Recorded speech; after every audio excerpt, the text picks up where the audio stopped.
시간이 되었으므로 다 같이 사도신경으로 신앙 고백하심으로 새벽 예배를 함께 영원 드리시겠습니다. 전능하사 천지를 만드신 하나님 아버지를 내가 믿사오며 그 외아들 우리 주 예수 그리스도를 믿사오니 이는 성령으로 잉태하사 동정녀 마리아에게 나시고 본디오 빌라도에게 고난을 받으사 십자가에 못 박혀 죽으시고 장사한 지 사흘 만에 죽은 자 가운데서 다시 살아나시며 하늘에 오르사 전능하신 하나님 우편에 앉아 계시다가 죄로서 산자와 죽은 자를 심판하러 오시리라. 성령을 믿사오며 거룩한 공회와 성도가 서로 교통하는 것과 죄를 사하여 주시는 것과 몸이 다시 사는 것과 영원히 사는 것을 믿사옵나이다. 아멘. 우리 찬송가 433장, 새 찬송가는 383장입니다. 눈을 들어 산을 보니.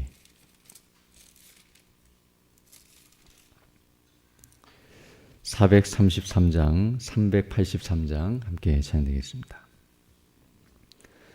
눈을 들어 산을 보니 도움 어디서 오나 천지 지은 주 여호와 나를 도와 주시네.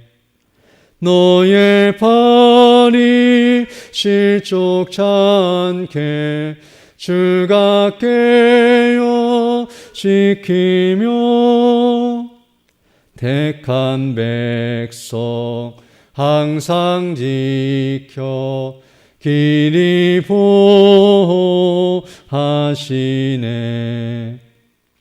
도우시는 하나님이 내게 그늘 되시니 낮의 해와 밤의 달이 너를 상치 않겠네.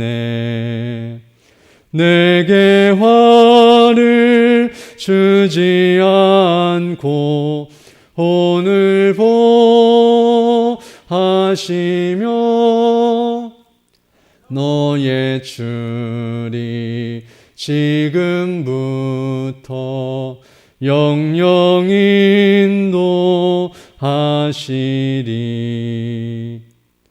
아멘.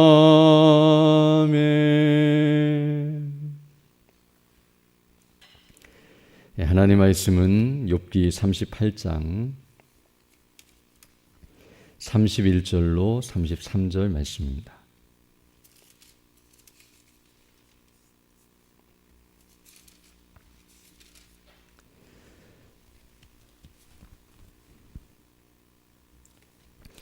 욥기 38장 31절로 33절 말씀 제가 봉독해 드리겠습니다. 내가 묘성을 메어 떨기 되게 하겠느냐? 삼성의 띠를 풀겠느냐? 내가 12궁성을 때를 따라 이끌어 내겠느냐? 북두성과 그 속한 별들을 인도하겠느냐? 내가 하늘의 법도를 아느냐? 하늘로 그 권능을 땅에 베풀게 하겠느냐? 아멘. 오늘 읽은 이 본 말씀은 하나님께서 욥에게 천체, 곧 우주 공간에 있는 별들을 가지고 질문하시면서 하나님께서 어떠하신 분이시며 그 앞에서 욥이 어떠한 존재인지를 가르쳐 주시고 그리고 욥의 고난의 문제를 설명해 주시고 계시는 부분입니다. 오늘 여기 본문 31절을 보게 되면 이렇게 말씀하고 있는데요. 내가 묘성을 메어 떨기 되게 하겠느냐? 삼성의 띠를 풀겠느냐라고 묻고 계십니다. 여기 묘성과 삼성은 바로 별들의 무리, 곧 별자리를 가리키는 이름인데요. 일반적으로 이 묘성은 북두칠성을 가리키고 또 삼성은 오리온 자리를 가리킨다고 알려져 있습니다.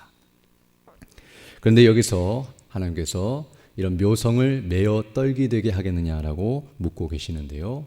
여기 메어 떨기 되게 한다는 말은 뒤에 말씀하는 삼성의 띠를 풀겠느냐. 그 띠를 푼다는 말과 반대되는 말인데요. 띠를 푸는 것과 같이 여기 매어 떨게 되게 한다는 말은 묶는다는 의미로서 묶고 또 푸는 그런 행위를 가리키고 있습니다. 그래서 그 말을 오늘 본문에서 해석하게 되면 이렇게 의미한다고 말할 수 있는데요. 지금 하나님께서 욥에게 묻기를 네가 별들을 네가 원하는 대로 묶거나 풀어서 별자리를 만들거나 별자리를 없앨 수 있는가를 묻고 계시는 내용입니다. 즉 북두칠성의 7개의 별들이 자리를 차지하고 또 그 형태를 갖추고 있는데요. 이런 모든 것들을 네가 원하는 대로 묶어놓거나 또는 그 이미 자리를 잡고 있는 오리온성과 같은 그런 별자리들을 다 흩어버려서 그 띠를 풀어버릴 수 있느냐라고 묻고 계시는 내용입니다. 지금 이 말은 다른 말로 표현하면 별들을 네가 마음대로 창조하거나 그 위치를 결정하고 위치시킬 수 있느냐라고 묻고 계시는 질문이라고 할 수 있습니다. 그리고 이어서 이제 32절에서는 이렇게 말씀하고 계시는데요. 내가 12궁성을 때를 따라 이끌어내겠느냐, 북두성과 그 속한 별들을 인도하겠느냐라고 묻고 계십니다. 또 12자리의 어떤 별자리라든지 또 그런 여러 별들을 때를 따라서 이동시키거나 또는 북두성과 또 그 북두성을 쫓아다니거나 함께 움직이는 그에 속한 별들을 함께 내가 이동시키고 또 움직이게 할 수 있느냐라고 묻고 계시는 내용입니다. 앞에서 31절에서는 별을 만들 수 있느냐, 또 그것을 그 위치에 정확히 위치할 수 있도록 만들 수 있느냐라고 묻고 계셨다고 한다면 여기 32절의 내용은 그 별들을 이동시킬 수 있느냐라고 묻고 있는 내용이라고 할 수 있습니다. 우리 잘 아는 것처럼 별은 가만히 있는 것이 아니라 일정한 궤도를 따라서 움직이고 있는데요. 바로 이런 일들을 행할 수 있는지를 묻고 계심으로써 앞에서는 창조 사역을 할 수 있느냐고 물으셨다고 한다면 그 이제는 32절에서는 그 별들을 운용하고 다스릴 수 있는 능력이 있는지를 묻고 계시는 내용입니다. 그리고 나서 이제 33절을 보게 되면 이와 같이 말씀하고 계시는데요. 내가 하늘의 법도를 아느냐, 하늘로 그 권능을 땅에 베풀게 하겠느냐라고 묻고 계십니다. 여기 말하는 하늘의 법도라고 하는 것은 바로 별을 창조하시고 그 별을 운용하시고 운행하시는 하나님의 행사를 말씀하는데요. 하늘에도 법도가 있어서 그 궤도를 따라서 별들이 움직이는 것과 같이 이 모든 것들을 알고 있고 또 그것을 행할 수 있느냐라고 묻고 계시는 내용이며, 또한 뒷부분을 보게 되면 하늘로 그 권능을 땅에 베풀게 하겠느냐라고 묻고 계시는데요. 이것은 하늘에 있는 그 모든 별들의 세계와 그 행하는 모든 일들이 땅, 곧 지구에 영향을 미치게 할 수 있느냐라고 묻고 계시는 내용입니다. 우리가 잘 아는 것처럼 별들은 그저 하늘 공중에 떠 있기만 하는 것이 아니라 서로 간에 영향력을 끼치고 특별히 땅, 지구에 직간접적으로 영향을 미치게 되는데요. 바로 이런 모든 행사들을 할 수 있느냐라고 묻고 계시는 내용입니다. 이처럼 오늘 본문을 보게 되면 하나님께서는 이런 별을 창조하시고 관리하시고 운영하시는 하나님의 놀라우신 행사를 드러내심으로 말미암아 하나님께서는 욥에게 자신이 창조주 되심과 그리고 그 창조주로서의 행사가 어떠한지를 가르쳐 주시고 계시며, 그와 동시에 이를 통해서 욥은 피조물에 불과하며 피조물로서 마땅히 행해야 할 바가 무엇인가를 다시 한번 가르쳐 주시고 계시는 모습이라고 할 수 있습니다. 계속해서 땅, 또 바다, 빛과 어둠, 그리고 여러 기상현상과 이제 우주 공간에 있는 별들까지 그 내용을 점점 그 범위를 확장시켜 나가시고 또 모든 만물을 다 하나씩 설명하시면서 계속 반복적으로 강조하시면서 하나님의 창조주 되심과 그 행사를 계속 말씀해 주고 계십니다. 그리고 이것을 말씀하시는 이유는 이미 우리가 앞서 살펴본 것처럼 바로 욥의 고난의 문제를 해결할 수 있는 방식과 그 비결을 가르쳐주고 계시다고 말씀드릴 수 있는데요. 바로 이런 것을 통해서 고난이라고 하는 것도 하나님의 행사, 곧 창조주 하나님의 행사 속에 속한 것이며 하나님이 행하시는 일이라는 사실을 가르쳐 주시고 있는 내용임을 알 수 있습니다. 그러므로 이런 하나님께서 행하시는 일이라고 한다면 마땅히 그 일에 대해서 바르게 반응하고 그것을 합당하게 이해하고 받아들이며 감당한다는 사실을 가르쳐주고 있는데요. 우리가 고난을 당했을 때 그 고난 자체만 바라보면 고난이 너무나 커 보이고 또 그 무게에 압도되어서 어찌할 바를 알 수 없는 상태에 있지만, 그러나 그 고난에서 우리 눈을 띄어서 모든 것을 창조하신 창조주이신 하나님을 바라볼 때, 하나님과 우리 주 예수 그리스도와 성령님, 성삼위 하나님을 바라볼 때, 고난보다 더 크신 하나님, 더 위대하신 하나님 앞에 그 고난의 문제를 갖다 대면 바로 그 고난은 작아지고 힘을 잃게 된다는 사실을 가르쳐주고 계시는 내용입니다. 바로 하나님이 이런 분이시라면, 이런 분이 고난을 우리에게 주셨다고 한다면 그 고난이 어떤 의미로 우리에게 다가올 수 있는지, 하나님께서 그 고난을 가지고 어떻게 일하시는지, 세계 만물을 통치하시고 다스리시는 하나님의 성품과 그 능력과 지혜와 그 영광에 빗대어서 고난의 문제를 이해한다는 사실을 가르쳐주고 있는 내용입니다. 특히 우리는 오늘 본문에서 이제 이와 같이 말씀하시는 하나님의 행사 가운데 주목해보고자 하는 바가 있는데요. 그것은 무엇이냐면 별의 위치와 움직임, 곧 별자리와 궤도가 정해져 있고 그리고 그것을 변동시킬 수 없다는 사실을 오늘 본문이 우리에게 가르쳐주고 있다는 사실입니다. 단순히 하나님께서는 별을 만드시고 이동시키시는 능력만을 말씀하고 있는 것이 아니라 오늘 본문을 자세히 보게 되면 그런 별자리와 그 별의 위치는 다 하나님의 뜻대로 정한 곳에 그 위치를 하고 있고, 그리고 아무렇게나 움직이는 것이 아니라 하나님이 정하신 궤도를 따라서 한치의 오차도 없이 움직이고 있다는 사실을 말해주며 그 움직임을 어느 누구도 변동시키거나 바꿀 수 없다는 사실을 가르쳐주고 계십니다. 그것이 바로 오늘 본문에서 내가 이 모든 별자리들을 묶거나 풀 수 있느냐라고 묻고 있는 내용인데요. 하나님이 이미 정하신 그 별자리를 흩어버리거나 다시 새롭게 재조정하거나 내가 원하는 위치에 별을 이동시키는 그런 일들을 행할 수 없는 것처럼 모든 별들은 하나님의 뜻대로 고정되어 있고 하나님께서 그곳에 위치하게 하셨다는 사실과, 앞서 말씀한 것처럼 그 별들이 이와 같이 인도되어지고 움직이게 할 수 있느냐라고 물으신 내용을 통해서 하나님께서 그 궤도를 정하셨고 그 궤도를 따라서 이 모든 것들이 하나의 오차도 없이 움직이고 있다는 사실을 가르쳐주고 계십니다. 또한 하나님께서 여기 33절을 보게 되면 하늘의 법도를 아느냐라고 말씀하신 것 같이 하늘에도 하나님께서 체계를 세우셨고 그 모든 것들을 다 인도하시는 하나님의 뜻이 있다는 사실을 분명하게 가르쳐주고 있습니다.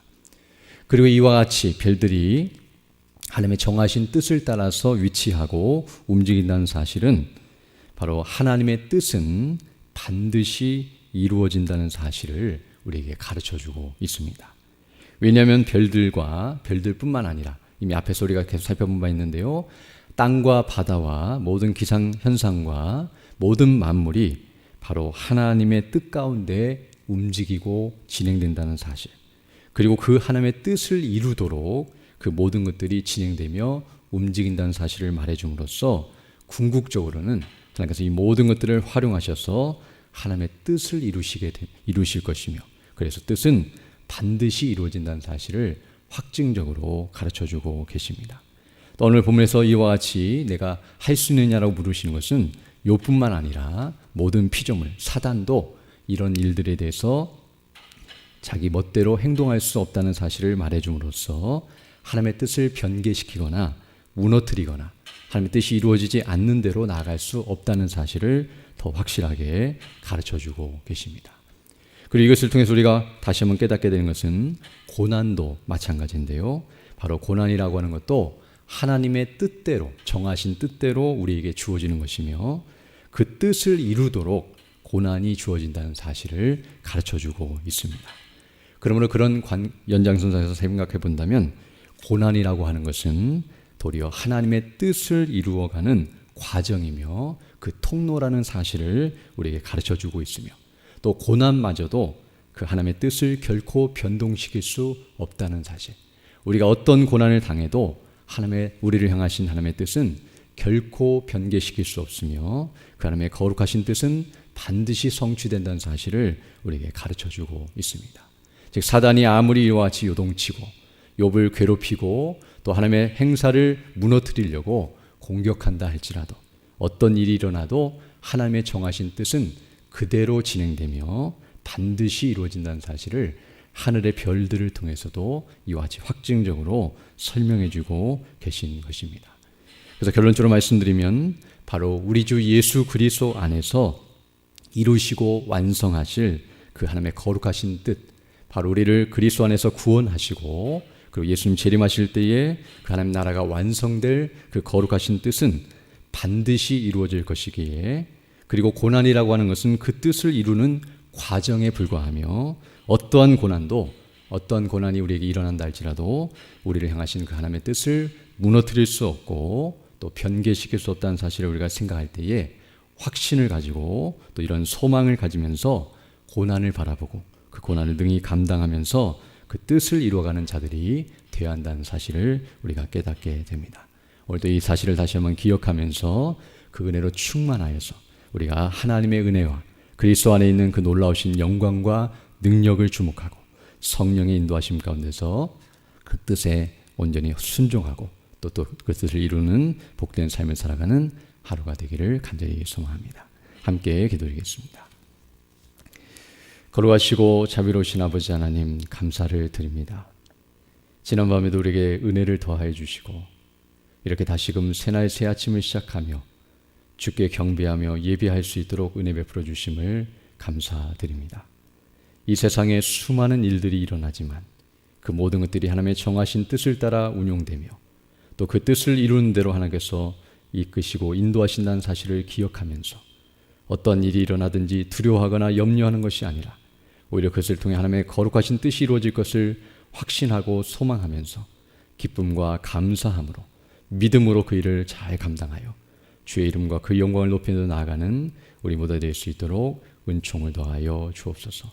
이 나라의 민족을 불쌍히 여겨주시고 긍휼히 여겨주셔서 정말 이 땅이 복음으로 회복되고 온전케 되는 역사가 있게 하여 주시며 주님 오실 그날까지 복음을 증거하는 일에 아름답게 쓰임받는 복된 나라로 계속 진행해 나갈 수 있도록 인도하여 주시고 우리 중심교회가 정말 그 일을 바르게 잘 감당하며 또 하나님의 이름과 그 용을 높이며 나아가는 복된 교회로서 더 바르게 진행해 나갈 수 있도록 은혜의 은혜를 더하여 주옵소서. 특별히 연약한 중에 있는 주 백성들 일일이 기억해 주시고 특별히 오늘 수술을 받는 우리 동구 형제에게 은혜를 더해 주셔서 그 모든 과정을 통해서 잘 치료받게 해주시고 건강을 회복하여 주께 영광 돌리게 하여 주시며 또 연약한 모든 성도들 일일이 기억해 주시고 은혜로 함께 해주셔서 하나님의 은혜와 도우심을 구하고 있사오니 치료하여 주시고 회복해 주셔서 더 건강한 모습으로 주의 일에 힘쓰는 믿음의 삶들이 다 될 수 있도록 은혜를 더하여 주옵소서. 또 이 시간 기도할 때도 주의 성령께서 함께 하사 믿음으로 주의 뜻을 간구하는 귀한 시간 되게 하시고 오늘 하나도 주와 동행하는 복된 한날이 될 수 있도록 은총을 더하여 주옵소서. 모든 것 주께 의지하고 우리 구주 예수님 이름으로 기도드립니다. 아멘. 하늘에 계신 우리 아버지여, 이름이 거룩히 여김을 받으시오며 나라에 임하오시며 뜻이 하늘에서 이룬 것 같이 땅에서도 이루어지이다. 오늘날 우리에게 일용할 양식을 주옵시고 우리가 우리에게 죄 지은 자를 사하여 준 것 같이 우리 죄를 사하여 주옵시고 우리를 시험에 들게 하지 마옵시고 다만 악에서 구하옵소서. 대개 나라와 권세와 영광이 아버지께 영원히 있사옵나이다. 아멘. 기도하시고 돌아가시면 합니다.